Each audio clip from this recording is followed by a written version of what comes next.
think education is a really basic human right, that everyone in the world should have the right to go to school and to learn and to feel safe while doing it.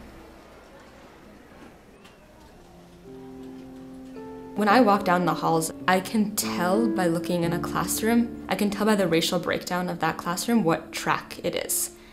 And that's pretty much the most disgusting thing I can think of. I think that education, it shouldn't have anything to do with race.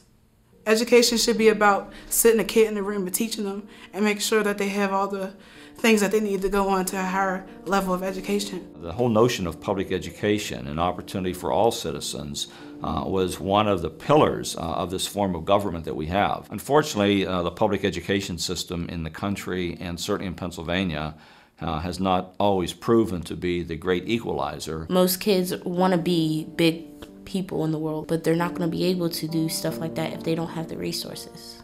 The last time we measured students for furniture was probably the 1950s. When's the last time we changed the classroom? I teach in a school that has a tremendous amount of resources versus going to other schools in the city. Some schools are not even on the same planet. I've been in classes where there's not enough books for every student, there's not enough desks. But then also when I look at a lot of the other city schools, it's not too bad. Some people don't understand the reality of schools being shut down. It hurts. I cry about it, and I'm getting emotional now.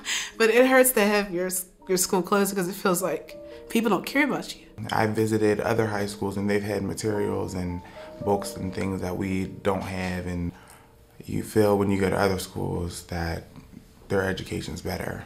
I work in the high school that everybody sees when they do documentaries for dangerous high schools. Except I also work with some of the most amazingly cool kids in the world. And the only thing that stops them from having a great life is opportunity. And what stops them from getting that opportunity is their zip code. I think my experience would be better if I was recognized more for the outstanding job that I do in school. I don't really get that a lot. I hardly know anything about city schools, and the only reason that I do know things about them and the problems that they have and the challenges that the kids face every day is because I talk to those kids. So many times a student could live on this side of the street and be in a community and a neighborhood and a school district that has pretty good resources. But if you happen to live on the other side of the street, you may be in a different town and a different school district that might be much poorer. When the budget cut, it took the teachers I would say the teachers that meant something, that they've been there for a while. There was a lot of teachers there. There was at least 3 Spanish teachers. There was a lot more music teachers. There was, it was just, the school was filled up with teachers. Going toward 10th and 11th, we got brand new teachers and it was a mess. But this year there's been a huge cut. You don't know what you got until it's gone, and that's how I feel. Societally, there's a breakdown in the confidence that people have that education is going to provide what is promised. I think that if things were more equitable, and if education was a clear route to success, then I think that more people would take advantage of it.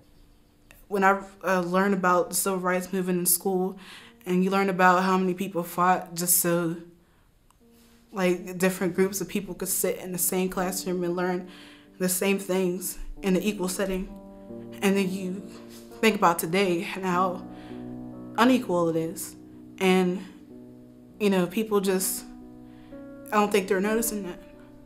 I think we're just taking a large step back, and we should be moving forward.